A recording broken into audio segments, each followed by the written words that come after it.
Hello दोस्तों, स्वागत है आप सब लोगों का हमारे YouTube चैनल फटाफट पढ़ाई में। दोस्तों, आज इस वीडियो में हम लोग इकोलॉजी का एक टॉपिक स्टार्ट कर रहे हैं जिसका नाम है जीव और समष्टियाँ, ऑर्गेनिज्म एंड पॉपुलेशन। बहुत ही अच्छा चैप्टर है। हर साल यहाँ से काफ़ी क्वेश्चन पूछे जाते हैं। पूरी इकोलॉजी की बात करूँ ना मैं अगर, तो 4 यूनिट आती है इकोलॉजी में, और यहाँ से 10 से 15-16 क्वेश्चन हर साल एग्ज़ाम में इकोलॉजी से पूछे जाते हैं। तो इकोलॉजी बहुत इम्पोर्टेंट, बहुत अच्छा और अच्छे वेटेज वाला टॉपिक है। इसे हम लोगों को अच्छे से कवर करना है, ठीक है। का अपना पहला क्वेश्चन है, देखो नीट 2018 में आया हुआ। निकेत क्या है? तो इसे आप लोगों को याद रखना है कि निकेत या कर्म स्थिति एक जीव द्वारा निभाई गई क्रियात्मक भूमिका है जहाँ वह जीव रहता है, ठीक है। तो कौन सा आंसर होगा इसका? निकेत या कर्म स्थिति एक जीव द्वारा निभाई गई कार्यात्मक भूमिका जहां वह रहता है। तो डी ऑप्शन अपना करेक्ट होगा, और ये आप लोगों को याद रखना है। इसके बाद अगला क्वेश्चन देखो, फिर से नीट 2018 का है। नेटिलिटी का क्या अभिप्राय है? तो देखो बहुत ही अच्छा क्वेश्चन है। हिंदी मीडियम के बच्चे जो है वो इसमें फंस जाते हैं नेटिलिटी में। नेटिलिटी जन्म दर को ही कहते हैं। जन्म दर क्या होती है आप लोगों को पता होगा कि किसी जनसंख्या में इकाई समय में उत्पन्न नए जीवों की औसत संख्या जो प्रारंभिक घनत्व में जुड़ती है, जन्म दर कहलाती है। तो नेटिलिटी और जन्म दर एक ही बात है, और ये आप हम लोगों को याद रखना कि नेटिलिटी मतलब जन्म दर। तो बी अपना करेक्ट होगा। क्लियर है? अगले पर चलें। के बाद अगला क्वेश्चन अपना नीट 2018 का, और आप लोगों को पता होगा कि नीट 2018 में इस चैप्टर से 6 क्वेश्चन पूछे गए थे, जो कि अपने आप में बहुत बड़ी बात है। एक बहुत ज़्यादा अच्छा वेटेज इकोलॉजी रखती है और आसान भी है, ज़्यादा मुश्किल भी नहीं है। देखो क्वेश्चन क्या है। निम्नलिखित में से कौन सा प्लांट सैलब की एक जाति के साथ ऐसा निकट संबंध दर्शाता है जिसमें कोई भी एक दूसरे के बिना अपना जीवन चक्र पूर्ण नहीं कर सकता है? तो क्या मैं कह सकता हूँ एक दूसरे के बिना अपना जीवन पूर्ण नहीं कर सकता है, मतलब कि अविकल्पी संबंध है। अविकल्पी का मतलब उनके पास और कोई विकल्प नहीं है, एक ही विकल्प है, ये रहा तो जीवित रहेंगे, वरना नहीं जी पाएंगे। तो देखो इसमें पहला दे रखा है ए, केला। केले में ऐसा कोई संबंध नहीं पाया जाता है। दूसरा है बी, युक्का। युक्का की बात करूँ तो मैं युक्का में अविकल्पी सहोपकारिता मौत की एक जाति प्रोनुबा के साथ होती है ना। बस तो यही जो है प्लांट में परागण जो है युक्का प्लांट में, वो केवल और केवल मोथ द्वारा होता है, और जो मोथ है वो भी युक्का पर आश्रित होता है। इसीलिए तो इन दोनों का संबंध आपस में एक दूसरे के बिना जीवित नहीं रह पाएंगे। होता क्या है कि युक्का प्लांट में केवल परागण जो है वो मोथ करता है, बदले में जो मोथ है वो केवल और केवल इसके बीज पर निर्भर रहता है, ठीक है। तो ये एक अविकल्पी सहजीवी संबंध है युक्का और मोथ प्रोनुबा का। क्लियर है? तो इसका जो अपना आंसर है वो बी करेक्ट होगा, ठीक है।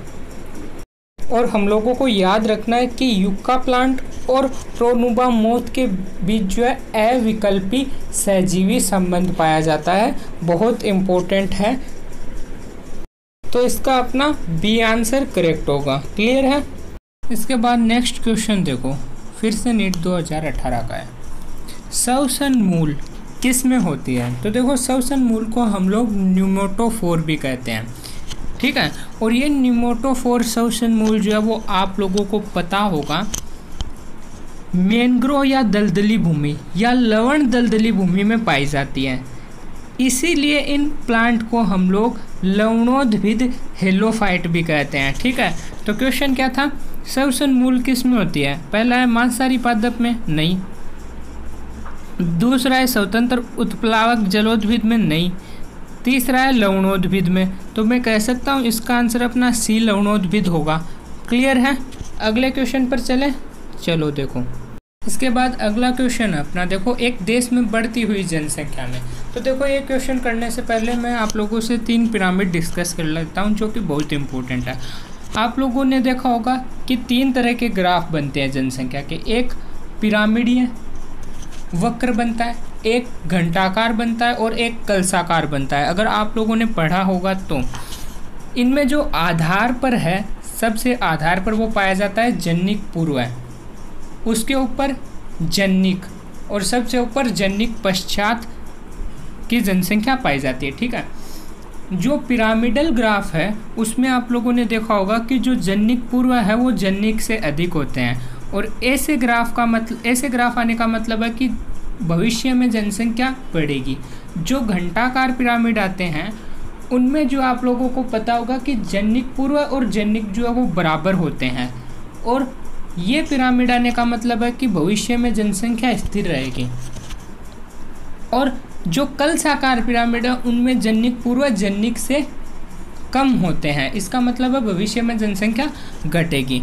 और हम लोगों को इस क्वेश्चन में देखो क्या बोला है कि एक देश की बढ़ती हुई जनसंख्या, इसका मतलब पिरामिडीय ग्राफ आएगा जो कि यह बताता है कि जनिक पूर्व जनिक से अधिक होते हैं और भविष्य में जनसंख्या बढ़ेगी। ठीक है, तो ऐसा ऑप्शन देखो कौन सा है। ए देखो, ए है जननक्षम एवं जनन पूर्व विष्टि की संख्या बराबर होगी। तो बराबर होगी तो फ्यूचर में जो है जनसंख्या स्थिर रहेगी, बढ़ेगी नहीं, तो ए नहीं होगा। बी देखो, जननक्षम का मतलब है जनिक। ठीक है, तो जनिक जो जनसंख्या है वो जन्मोत्तर वृष्टि से कम होगी। तो सोचो अगर जो जनन समवृष्टि कम होगी इसका मतलब तो फ्यूचर में घटेगी, तो ये भी नहीं होगा।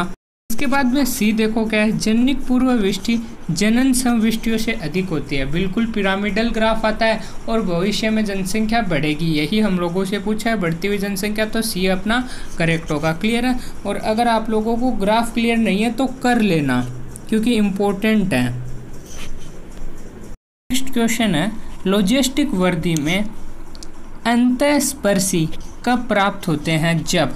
तो याद रखना कि लॉजिस्टिक वर्दी वक्र में अंतःस्पर्शी तब प्राप्त होते हैं जब जनसंख्या घनत्व अधिकतम वहन क्षमता तक पहुंच जाए।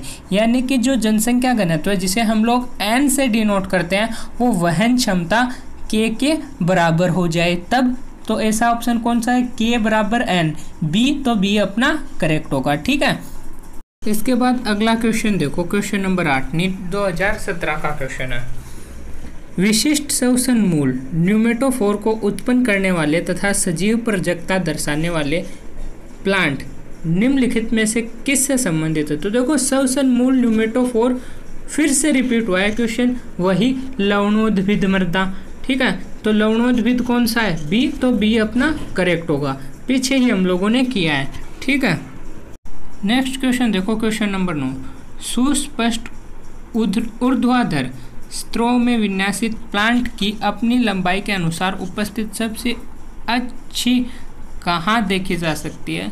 तो उष्णकटिबंधीय वर्षावन में देखी जा सकती है। और ऐसा ऑप्शन कहाँ है? बी में, तो बी इसका सही आंसर होगा। ठीक है, इसके बाद क्वेश्चन नंबर 10 देखो, फिर से नीट 2017 का क्वेश्चन है। कवक मूल जिसे हम लोग माइकोराइजा भी कहते हैं, किसके उदाहरण हैं? तो कवक मूल जो है वो कवक, फंजाई और उच्च प्लांट जैसे कि पाइनस की जड़ों का सहजीवी संबंध है।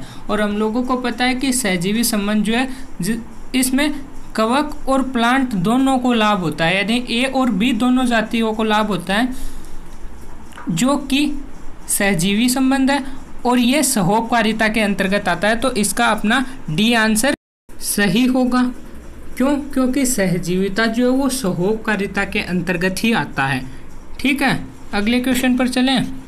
इसके बाद अगला क्वेश्चन है देखो, यदि प्लस चिन्ह को लाभदायी परस्पर क्रिया के लिए और माइनस चिन्ह को हानिकारक के लिए और शून्य चिन्ह को उदासीन परस्पर क्रिया के लिए दिया जाता है तो प्लस और माइनस द्वारा प्रदर्शित समष्टि परस्पर क्रिया किसे संदर्भित करते हैं?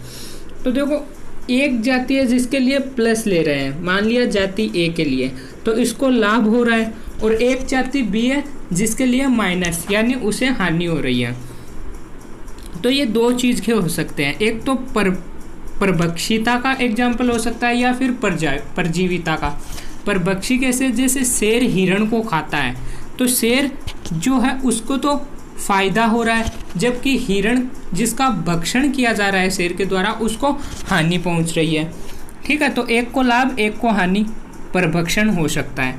इसके अलावा परजीविता कैसे हो सकता है वो देखें। तो देखो परजीविता क्या होती है। परजीविता में एक जीव दूसरे जीव के ऊपर या उसके अंदर रहता है और उससे भोजन और पोषण प्रदान करता है। ठीक है, यानी कि जो अंदर या ऊपर रहता है और पोषण प्रदान करता है उसे तो उससे फायदा हो रहा है, लेकिन जिस जीव के ऊपर या अंदर जो परजीवी रहता है उसे वो नुकसान पहुंचाता है। तो एक जीव को तो लाभ होता है और दूसरे को हानि। तो इस हिसाब से परजीविता भी इसका आंसर हो सकती है। पहला है सहभोजिता। सहभोजिता हो सकता है, मैं कह सकता हूँ नहीं। क्यों? क्योंकि सहजीविता में तो एक जीव को लाभ होता है और एक जीव को ना ही लाभ और ना ही हानि होती है। ठीक है, तो ए नहीं होगा अपना परजीविता। तो इसका आंसर परजीविता हो सकता है, तो बी अपना करेक्ट होगा। ठीक है, क्लियर है। अगले पर चलें। इसके बाद नेक्स्ट क्वेश्चन देखो, स्पर्धी अपवर्जन के नियम का प्रतिपादन किसने किया था। तो ये तो बहुत ही सिंपल क्वेश्चन है। स्पर्धी अपवर्जन नियम गोसे ने दिया था, इसीलिए हम लोग इसे गोसे का स्पर्धी अपवर्जन नियम कहते हैं। ठीक है, और इसमें क्या होता है, ये तब लगता है जब संसाधन सीमित हो और दो जो निकट रूप से संबंधित प्रजाति है उनमें अनिश्चित रूप से सह अस्तित्व में नहीं रह सकते हैं वो। ठीक है, क्यों? क्योंकि एक जाति जो अच्छी है, उत्तम किस्म की है, वो घटिया किस्म वाली जाति को वहाँ से हटा देगी सीमित संसाधन होने पर। इसे हम लोग गोसे का स्पर्धी अपवर्जन नियम कहते हैं। गोसे द्वारा दिया गया था, तो इसका आंसर अपना कौन सा होगा? डी। देखो GF गोसे द्वारा, तो डी अपना करेक्ट होगा। ठीक है, क्वेश्चन है देखो, आर चयनित जातियों के बारे में निम्नलिखित में से कौन सा सही है। पहला है कम संख्या में छोटे आमाप वाली संतति। नहीं, गलत है। क्यों? क्योंकि आर जो है वो क्या है, बड़ी संख्या में छोटे आमाप वाली संतति। तो ए नहीं है। बी देखो कम संख्या में बड़े आमाप। नहीं। सी देखो बड़ी संख्या में छोटे आमाप वाली संतति। तो सी अपना करेक्ट होगा। ठीक है, अगला क्वेश्चन देखो, बड़े आकार के जंतुओं के मुकाबले छोटे आकार के जंतुओं के लिए पहाड़ी पर चढ़ना आसान होता है, क्योंकि पहला है देखो, छोटे आकार के जंतुओं की ऑटो आवश्यकता अपेक्षाकृत कम होती है। ऐसा तो कुछ नहीं है, ये तो गलत है। बी देखो, छोटे जंतुओं के मुकाबले बड़े जंतुओं की पेशिया की कार्य क्षमता कम होती है। ये बात बिल्कुल सही है, तो बी अपना करेक्ट आंसर है। आंसर तो हम लोगों को यहाँ पर मिल गया है। इसके बाद देखो थोड़ी सी बात करते हैं। देखो जो छोटे जीव होते हैं उनका सतही क्षेत्र और जो देह का आयतन है वो कम होता है अनुपात में, और इनकी उपापचय दर जो वो बड़े प्राणियों की तुलना में तेज होती है। इसीलिए छोटे जंतु द्वारा जो है वो ऊपर की ओर गति करना बड़े जंतुओं की तुलना में सरल हो जाता है। इस तरीके से भी हम लोग इसे एक्सप्लेन कर सकते हैं। तो बी अपना आंसर करेक्ट था। ठीक है, इसके बाद नेक्स्ट क्वेश्चन है देखो अपना, लॉजिस्टिक मॉडल का अनुसरण करते हुए किसी जनसंख्या की वृद्धि दर 0 के बराबर कब होगी। लॉजिस्टिक मॉडल को निम्नलिखित समीकरण द्वारा दर्शाया गया है। dN/dt जो कि दर को दर्शा रहा है बराबर Rn 1 माइनस का n/k। तो अब dN/dt 0 कब होगा ये पूछा है, तो मैं कह सकता हूँ कि अगर n/k 1 हो तो 1 माइनस 1 0, तो dN/dt भी क्या आ जाएगा 0। तो 0 करना है तो n/k को हम लोग 1 ले सकते हैं। अब देखो एक क्या पहला ऑप्शन है n/k 0 के बराबर हो, नहीं। जब जन्म दर की अपेक्षा मृत्यु दर अधिक हो, नहीं। सी देखो n/k ठीक 1 हो, 1 होने से 0 आ जाएगी, यही हम लोगों से पूछा है, तो सी अपना करेक्ट होगा। बहुत ही सिंपल क्वेश्चन था। अगला क्वेश्चन देखो, स्पर्धी अपवर्जन का गोसे नियम कहता है कि, वही रिपीट हुआ है देखो। पहला है कोई भी 2 स्पीशीज जाति एक ही निकेत में असीमित अवधि के लिए नहीं रह सकती, क्योंकि सीमाकारी संसाधन समान ही होते हैं। तो पहला ही ऑप्शन सही है, करेक्ट है। तो ए अपना सही आंसर है। ठीक है, यही फुलफिल कर रहा है इस बात को। उसके बाद नेक्स्ट क्वेश्चन देखो, क्वेश्चन नंबर 17। एक ही पर्यावरण में रह रही विभिन्न जातियों की जनसंख्याओं को पारस्परिक संबंध और क्रियात्मक क्रिया करना है, तो इसे हम लोग जीवीय समुदाय कहते हैं। देखो, एक से अधिक प्रजाति के प्राणी पौधे के समूह जो है वो जैव समुदाय कहलाते हैं। ठीक है, तो इसका अपना आंसर कौन सा होगा? ए होगा। ठीक है, इसके बाद अगला क्वेश्चन देखो, क्वेश्चन नंबर 18। निम्नलिखित में से किस पारस्परिक क्रिया में दोनों संगी प्रतिकूल रूप से प्रभावित होते हैं, यानी दोनों को हानि पहुंचती है, यानी जाति ए और बी दोनों को नुकसान होता है। तो ऐसा कंपटीशन में होता है, स्पर्धा में होता है। तो स्पर्धा देख लो कौन से में, डी, तो डी अपना करेक्ट होगा। ठीक है, नेक्स्ट क्वेश्चन देखो, क्वेश्चन नंबर 19। जिस प्रकार एक व्यक्ति गर्मी के मौसम में गर्मी से बचने के लिए दिल्ली से शिमला जाता है, उसी प्रकार साइबेरिया और अन्य अधिक ठंडे उत्तरी प्रदेशों से हजारों प्रवासी पक्षी किस ओर जाते हैं? तो देखो, साइबेरिया से सारस जो है वो भरतपुर के केवलादेव राष्ट्रीय उद्यान में आते हैं। और इस क्वेश्चन में यही पूछा है कि साइबेरिया और अन्य ठंडे उत्तरी प्रदेशों से हजारों प्रवासी पक्षी किस ओर जाते हैं? तो केवलादेव राष्ट्रीय उद्यान, जो कि कहाँ है? भरतपुर में। ठीक है, डी अपना इसका करेक्ट आंसर होगा। क्लियर है, अगले पर चलें। इसके बाद नेक्स्ट क्वेश्चन देखो क्या है। एक जीव वैज्ञानिक ने खलिहान में चूहों की जनसंख्या का अध्ययन किया। उसने पाया कि औसत जन्म दर 250 है, मृत्यु दर 240 है, अप्रवासन दर 20 है और उत्प्रवासन दर 30 है। समष्टि की शुद्ध वृद्धि दर कितनी होगी? तो आप लोगों को वृद्धि दर का पता होगा। टोटल वृद्धि दर बराबर होती है किसके? जन्म दर प्लस आप्रवासन माइनस का मृत्यु दर प्लस का उत्प्रवासन। तो देखो, जन्म दर और आप्रवासन को जोड़ेंगे तो 250 और 20 270, और इसमें से घटाना है मृत्यु दर प्लस उत्प्रवासन, तो 240 और 30 को जोड़ेंगे तो 270। 270 में से 270 घटाएंगे तो कितना आएगा? 0। तो शून्य अपना इसका डी करेक्ट होगा। ठीक है, फॉर्मूला याद रखना है, बहुत ही सिंपल क्वेश्चन है। फॉर्मूला क्या था?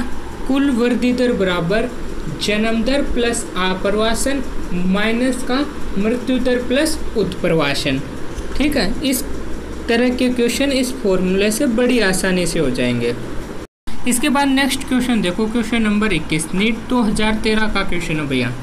एक स्थानबद्ध समुद्री एनीमोन सी एनीमोन साधु केकड़े हर्मिट क्रेब के कवच के स्तर पर चिपक गया, यह संबंध क्या कहलाता है? तो आप लोगों को पता होना चाहिए, सी एनीमोन समुद्री एनीमोन और जो हर्मिट क्रेब केकड़ा है उसके बीच सहजीवी संबंध पाया जाता है, जिसमें दोनों को लाभ होता है। तो बी अपना करेक्ट होगा, सहजीवी संबंध। ठीक है, इसके बाद अगला क्वेश्चन देखो, जो कि फिर से नीट 2013 का क्वेश्चन है।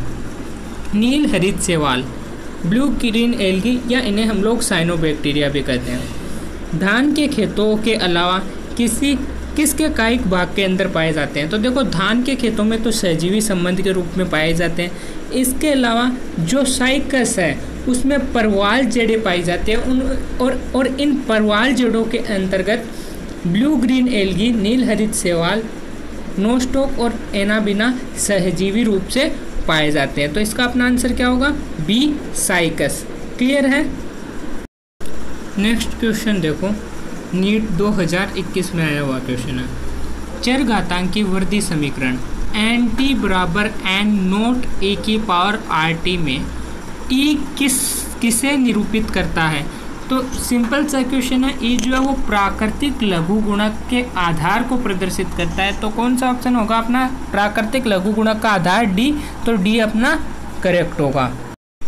नेक्स्ट क्वेश्चन देखो, नीट 2020 का क्वेश्चन है। निम्नलिखित में से कौन एक जीव संख्या का एक गुण नहीं है? तो जीव का गुण नहीं है, जीव जनसंख्या का। पहला है जन्म दर, जन्म दर जीव का गुण है। मृत्यु दर भी जीव संख्या का गुण है। अगला है जाति परस्पर क्रिया, जो कि जीव संख्या का गुण नहीं है। तो सी अपना करेक्ट होगा। ठीक है, आंसर तो हम लोगों को मिल गया। इसके बाद लिंगानुपात भी जीव संख्या का गुण है। इसके बाद नेक्स्ट क्वेश्चन देखो, नीट 2021 का क्वेश्चन है। प्रकृति में अंतर जातीय स्पर्धा के बावजूद प्रतिस्पर्धा करने वाली जातियों ने अपनी उत्तरजीविता बनाए रखने के लिए कौन सी विधि का विकास किया? तो संसाधन विभाजन का विकास किया, तो बी अपना करेक्ट होगा। और इसका एग्जाम्पल वो एक पेड़ पर 5 खुद किया वो वाला। ठीक है, तो बी अपना करेक्ट होगा। बाद नेक्स्ट क्वेश्चन देखो, सीधा एनसीईआरटी का क्वेश्चन है। इसमें हम लोगों को 1, 2, 3 को पहचानना है। देखो एक आप लोग देख रहे होंगे, एक सीधी रेखा है जिसका आंतरिक स्तर बाह्य स्तर में बदलाव के साथ नहीं बदलता है, और ऐसे प्राणियों को हम लोग नियामक कहते हैं।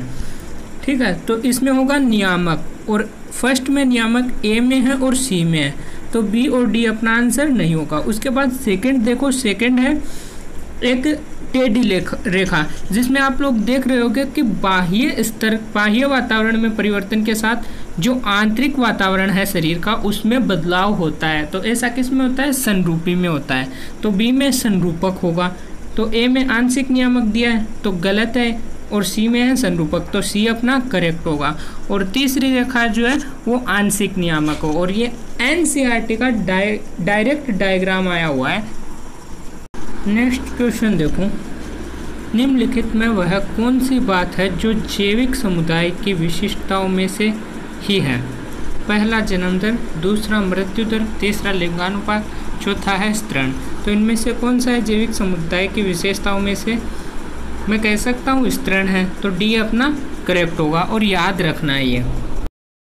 नेक्स्ट क्वेश्चन देखो, आयु पिरामिड दे रखा है और किस प्रकार की मानव समष्टि को प्रदर्शित करता है? तो देखो ये जो है घंटाकार आयु पिरामिड है, जिसमें जन्निक पूर्व जन्निक से कम है, और ऐसे पिरामिड में क्या होता है? भविष्य में जनसंख्या घटती है, तो यह घटती हुई समष्टि को दिखा रहा है। ऐसा ऑप्शन कौन सा है? सी, तो सी अपना करेक्ट है। क्लियर है? अगले क्वेश्चन पर चलें। और अब आज का इस वीडियो का लास्ट क्वेश्चन है अपना, लघु गुणक समष्टि वर्धी यानी लॉजिस्टिक वर्धी वक्र किस समीकरण द्वारा अभिव्यक्त किया जाता है? तो आप लोगों को पता होगा कि लॉजिस्टिक वर्धी वक्र का जो समीकरण है वो होता है dn/dt बराबर rn k माइनस का n/k। ऐसा ऑप्शन कौन सा है? देखो तो पहला देखो dn/dt बराबर nr k माइनस का n अपॉन का k। बी है dn/dt बराबर rn k माइनस का n/k। तो देखो दोनों लगभग सेम से, लेकिन ज़्यादा बेस्ट अपना कौन सा होगा? बी, तो बी अपना करेक्ट आंसर है। आप लोगों को पता होगा इसी समीकरण को हम लोग कुछ इस तरीके से भी लिख सकते हैं कि dn/dt बराबर rn 1 माइनस का n/k। ठीक है, क्लियर है पूरा क्वेश्चन। और इसी के साथ आज का अपना ये वीडियो भी कंप्लीट हुआ। और अगर आप लोगों को हमारा ये वीडियो पसंद आए तो इसे लाइक करें, शेयर करें और हमारे YouTube चैनल को सब्सक्राइब करें।